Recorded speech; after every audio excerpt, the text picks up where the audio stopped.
Muito bem, hoje nós vamos ver uma lei importante relacionando correntes e campos magnéticos. É a chamada Lei de Ampère. Ela é uma das leis importantes, conjugadas com outras, elas formam a coleção de equações mais importantes da física do eletromagnetismo, que são as equações de Maxwell. Muito bem, como que nós vamos então elaborar a Lei de Ampère? Primeiro, vamos começar lembrando que nós aprendemos já anteriormente o que eu chamo da lei básica do campo magnético produzido por correntes, que é a lei que me permite calcular o campo devido a um elemento de corrente localizado espacialmente pelo vetor dl. Eu tenho um valor de corrente I, não é? Localizado espacialmente, caracterizado por um dl, e isso me dá qual é a contribuição do elemento de corrente para a produção do campo numa posição caracterizada por um vetor posição R qualquer no espaço. E aqui eu coloquei o versor Rzinho a partir do elemento, né? Como nós vimos, e o valor, a amplitude da distância como R quadrado. Tá certo? Então, o fato de que as correntes são fontes de campo magnético é mais ou menos equivalente a dizer que as cargas, né, são fontes de campo elétrico. E como nós aprendemos que as linhas de campo circulam os elementos de corrente, então olhando, né, eu já sei essa informação, olhando as linhas de campo, eu posso ter uma informação de como estão os elementos de corrente, não é verdade? Se eu tivesse aqui nada mais, só desenhando uma linha de corrente, uma linha de campo, que era um círculo, você ia falar, bom, no centro desse círculo deve ter um elemento de corrente. Não é verdade? E é de fato, porque a gente consegue, de alguma maneira, olhando as linhas de campo e fazendo alguma operação matemática com elas, entender ou ter informações não completas, mas alguma informação com relação aos elementos de corrente que estão gerando aquelas linhas de campo. Então, a gente costuma dizer que as linhas de campo, elas de alguma maneira carregam a informação das fontes do campo, que são os elementos de corrente. Tá certo? Então, eu peguei dois exemplos aqui só para a gente rever isso. Eu peguei um fio pelo qual passa uma corrente I e, obviamente, nós aprendemos que as linhas de campo circulam o condutor, circulam a corrente. E tem um certo valor. Então, olhando essas linhas, se eu olhar essas linhas aqui, aqui, aqui, mesmo que ninguém me deixou ver o condutor, eu sou capaz de prever que ali passa um condutor com uma certa corrente, olhando as linhas de campo. O mesmo com as linhas de campo de uma espira de corrente. Se eu peguei um condutor e fiz um anel pelo qual fica circulando uma corrente, as linhas de campo, aqui da maneira que a gente colocou, a corrente sai daqui, circula, entra aqui, tá certo? Então, essa circulação vai gerar também um campo que, de alguma maneira, está refletido nas linhas de campo que a gente é capaz de observar. Tá certo? Aqui, da maneira que as linhas de campo estão, se eu tirar a espira, só olhar as linhas de campo, eu poderia dizer para você que, pela regra da mão direita, eu tenho uma corrente circulando assim na espira, se eu eliminar a espira, tá certo? Contrário ao que está desenhado aqui, né? Então, a corrente deveria estar saindo daqui, entrando aqui, e isso eu obtenho olhando as linhas de campo. Então, vamos escolher aqui o condutor, que tem uma corrente saindo aqui do plano, eu vou pegar o plano aqui do meu desenho, vou desenhar um caminho ao redor dessa corrente e vou fazer o que eu chamo de uma integral de caminho ao redor da corrente. Escolhi um caminho que é um círculo, né, para facilitar a minha integral, e a integral de caminho, como vocês sabem, para uma grandeza vetorial é o produto escalar da grandeza que eu estou fazendo pelo elemento de caminho, faço o produto escalar e somo sobre todo o caminho, como está expresso aqui nessa integral, e o caminho C aqui no caso é esse círculo, e nós sabemos que para essa corrente o campo está circulando, ele é paralelo a dl em cada ponto. Portanto, se ele é paralelo a DL em cada ponto, o produto escalar é o produto deles. Tá certo? E no lugar do DL, vamos usar aqui a imaginação, eu vou usar R de θ. E ao invés de somar ao redor de todo o caminho, significa fazer o θ circular de 0 a 2π. Então, quando eu faço isso, já substituo, já mudo a variável para θ, e essa é o valor da expressão, porque eu já substituí o campo pela relação que eu tinha lá atrás. E o que eu tenho na integral, né, a hora que eu colocar R de θ aqui, vai cancelar, então a integral vai dar 4π', tá certo? Porque eu tenho 2 e a integral do dθ é 2π, então eu tenho 4π', tá certo? E aqui tem que cancelar o R, porque no lugar do DL eu coloquei R de θ. Então cancela o R aqui, cancela o R aqui, e a integral que você tem é 4π'. Isso mostra uma coisa importante, esquece isso aqui. Mostra que a integral de caminho ao redor da corrente é 4π' vezes a corrente que passa, que cruza, né, a área delineada por esse caminho. Muito bem, então esse é um resultado importante, porque mostra que a integral de caminho é proporcional à corrente que passa ali. Eu peguei um caminho simples, eu peguei um caminho que é um círculo. Mas nós poderíamos pegar um caminho qualquer. Imagine que eu tenho aqui uma corrente, né, de alguma forma localizada aqui. Aqui no caso nós colocamos ela entrando no plano, mas não faz diferença. Ela gera nesse ponto, então eu peguei um caminho de forma qualquer. Lembra, ali atrás, só para ilustrar, eu peguei um caminho que era um círculo, porque eu posso fazer a conta fácil. Aqui é um caminho qualquer que eu tenho. Então ela gera um campo, o ângulo entre o elemento de caminho vetorial, que somado vai dar o caminho total, e o campo é φ, tá certo? Então eu peguei φ aqui, o produto escalar, portanto, vai ser BDL cosseno de φ, né, que é produto escalar, e vou fazer agora uma integral de caminho para o BDL, para esse caminho C qualquer, que não é um caminho, não é mais um círculo, é um caminho qualquer. O que é interessante é que isso aqui é escrito dessa maneira. Localmente, o R agora vai variar, né? Mas o elemento de caminho continua sendo R de θ em cada ponto. E o que é interessante é que o campo produzido, né, o campo produzido por essa corrente naquele ponto vai com 1 sobre R. Então, embora o R está variando no caminho, em cada ponto, se eu colocar o B como sendo 2K' aí dividido por R, o R cancela. Portanto, a integral fica só a integral de dθ, independente de como é o caminho. E a integral de dθ, independente de como é o caminho, na hora que eu der uma volta total, é 2π. Portanto, independente do caminho, a integral do campo dl continua sendo 4π'. Tá certo? Então eu posso dizer para você que um caminho qualquer que eu escolha ao redor de uma corrente, e eu pego um caminho num plano que corta essa corrente, não é isso? A integral daquele, qualquer que seja o caminho ao redor daquela corrente, ela dá 4π' vezes a corrente que cruza o plano desse caminho. E isso é a lei de Ampère.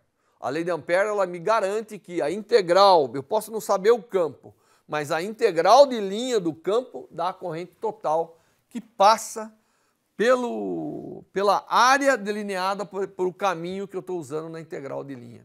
E ele é extremamente útil, porque qualquer que seja o caminho, eu posso escolher o caminho mais adequado para eu fazer a integral. Eu posso escolher um caminho que às vezes é um círculo, às vezes é um quadrado, às vezes escolho o caminho que eu quiser, porque a resposta sempre será igual a 4π' vezes a corrente total que passa, que cruza, não é, a área delineada por esse caminho fechado. O caminho tem que ser fechado e a integral tem que ser fechada. Então essa lei é importante, a lei de Ampère, e o K' aí também pode ser escrito, como eu falei anteriormente, μ0 sobre 4π, então você às vezes encontra a lei de Ampère expressa de outras formas, como é o caso em termos do μ ao invés do K. Quando eu tenho vários condutores que cruzam o plano, essa lei vai aplicar para cada um, portanto vai aplicar para a soma. O campo será sempre a soma da contribuição de todos os elementos de corrente cruzando aqui o meu circuito. Portanto, a integral de linha vai ser a soma de todas as contribuições e acaba sendo a soma da corrente total. Então, a integral de linha do campo dl é 4π' vezes a soma de todas as correntes que cruzam o plano desse caminho. Tá certo? Isso é importantíssimo, a superfície gerada por esse caminho. Essa lei generalizada dessa forma, ela é extremamente útil porque ela vai me permitir relacionar o campo com a corrente através de uma integral de caminho, né? E isso facilita muito, às vezes, nós calcularmos o campo simplesmente sabendo quanto de corrente total passa ali e, obviamente, a geometria. Vai ser importante saber a geometria para a gente ser capaz de alguma maneira, eliminar essa dependência do produto escalar entre o campo e o elemento de caminho que eu estou tomando. Essa lei de Ampère pode também ser utilizada para calcular o campo de um dispositivo muito utilizado em eletricidade e magnetismo, como nós vamos ver depois, os indutores, que são os solenoides. Solenoides são conjuntos de espiras que carregam corrente e produzem campos confinados, né? E é extremamente importante saber quanto de campo tem ali. Muito bem, então nós vamos pegar como exemplo um solenoide. Nós vamos imaginar um solenoide infinito. Ah, professor, é muito difícil imaginar um solenoide infinito. Não, difícil talvez seja construir um solenoide infinito. Imaginar é muito fácil. Basta eu pegar a espira desde o menos infinito até o mais infinito. E é isso que eu vou fazer. Isso quer dizer, na prática, que ele é muito mais longo do que o tamanho, o raio das suas espiras. E eu tenho esse solenoide, ele está carregando uma corrente, ele está circulando aqui, ó. E, obviamente, tendo corrente sendo circulada nessa forma, vai produzir um campo. Eu posso pegar para cada espira, usar a minha regra da mão direita e ver que eu vou ter um campo no seu interior, ao longo do seu eixo, que é dado por um valor B que eu não sei quem é. Tá certo? E aí eu tenho a escolha. Ou eu vou integrar infinitas espiras para calcular esse campo, ou eu vou usar a lei de Ampère. E eu vou usar a lei de Ampère. E o que caracteriza um solenoide? Obviamente tem sua geometria, mas uma coisa extremamente importante é o número de espiras por unidade de comprimento.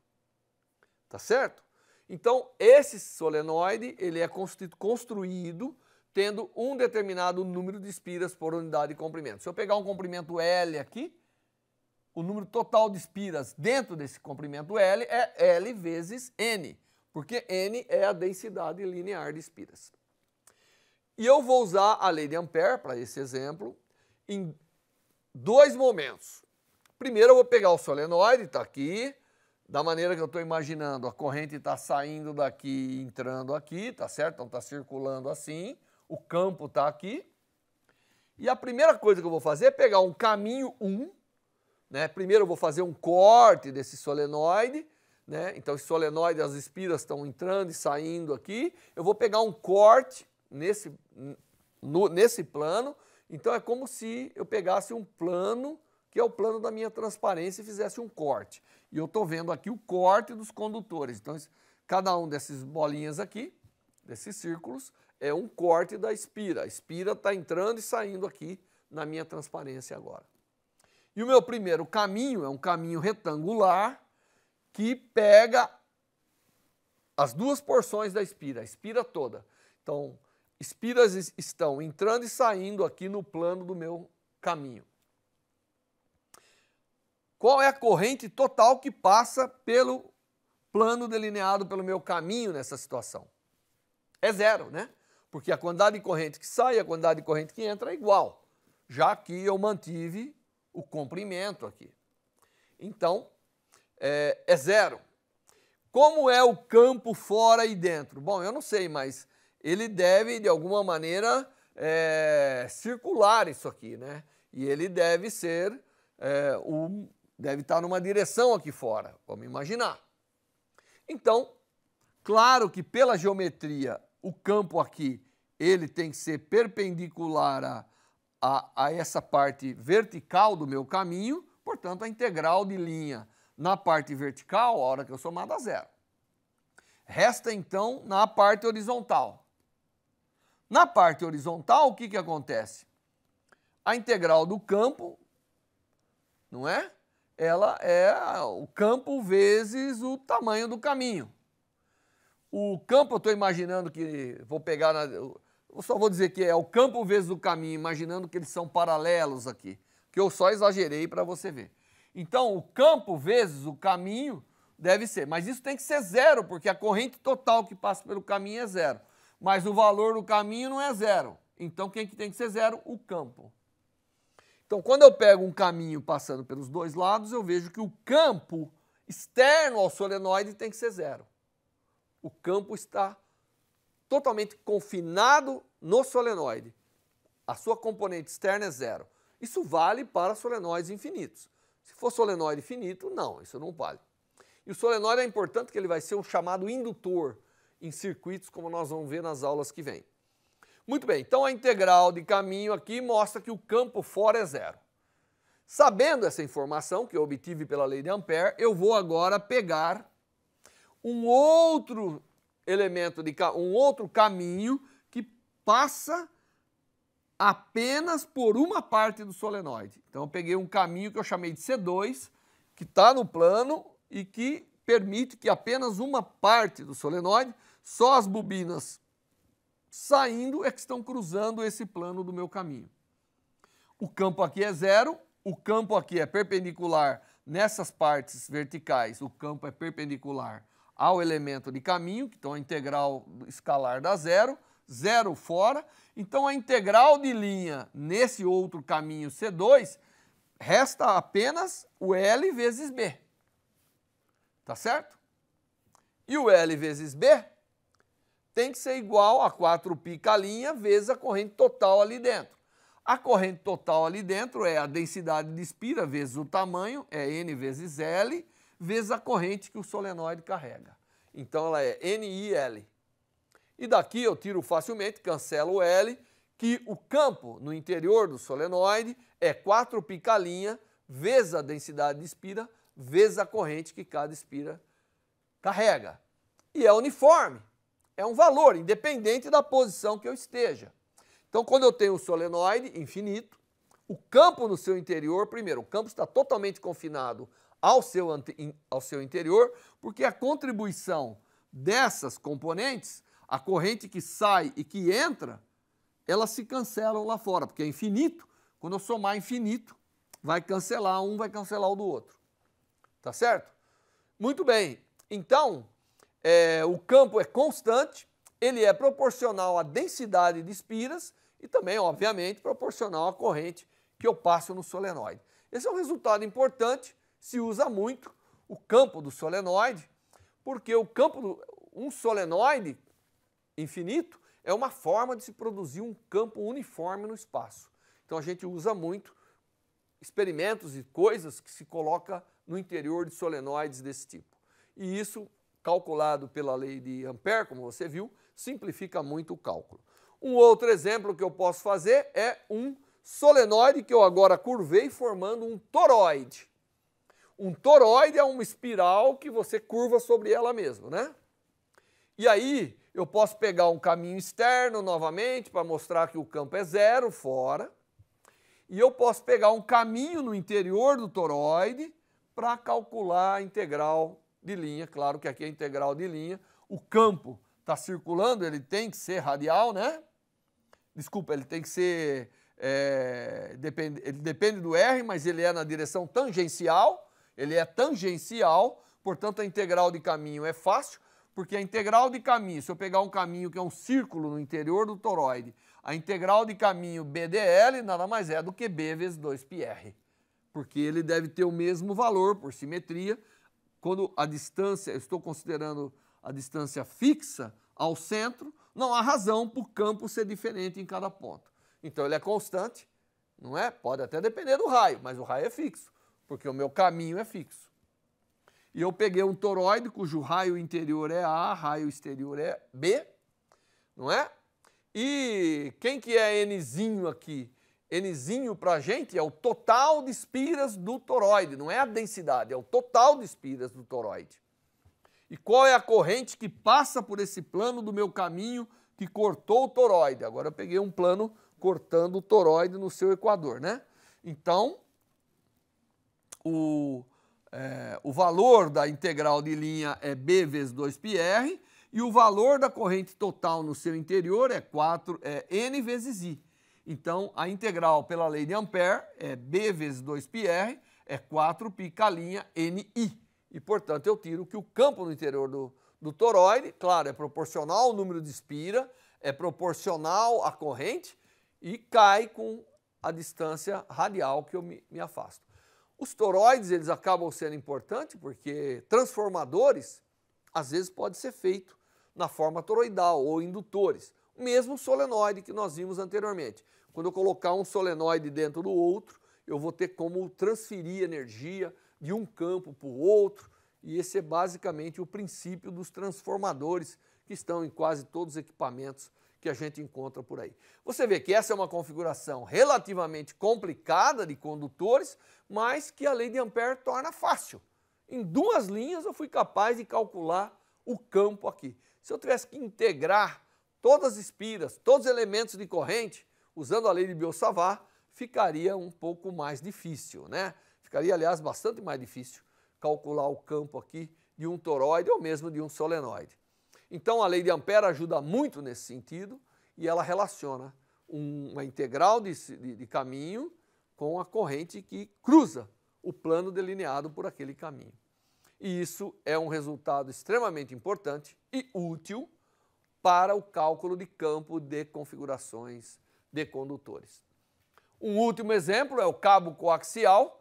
Cabo coaxial é um condutor cilíndrico, 2 condutores cilíndricos concêntricos, um de raio menor, outro de raio maior, e nós podemos agora pedir qual é o campo no interior, e obviamente é uma integral, você vai escolher uma linha entre os 2 condutores, imaginando que circula uma corrente I, você pode pegar um caminho externo ao coaxial e mostrar que o campo é 0 no seu exterior. Aliás, é para isso que a gente usa cabo coaxial, já falei na outra aula. Todas as câmaras, todos os instrumentos que transferem sinais pequenos, eles usam cabo coaxial.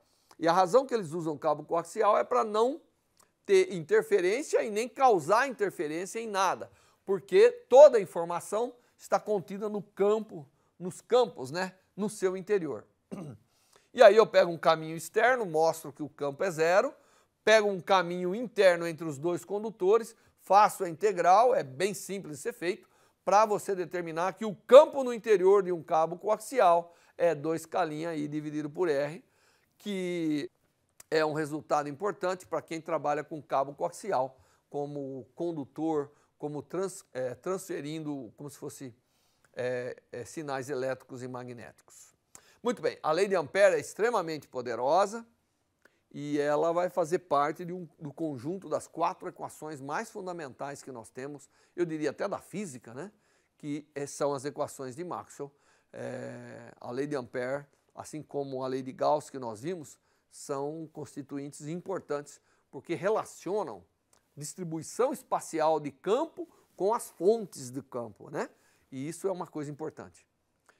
Na próxima aula nós vamos fazer algumas aplicações mais sobre cálculos usando Biot-Savart ou lei de Ampère, de geometrias que são de interesse para que a gente saiba o campo magnético. Até lá.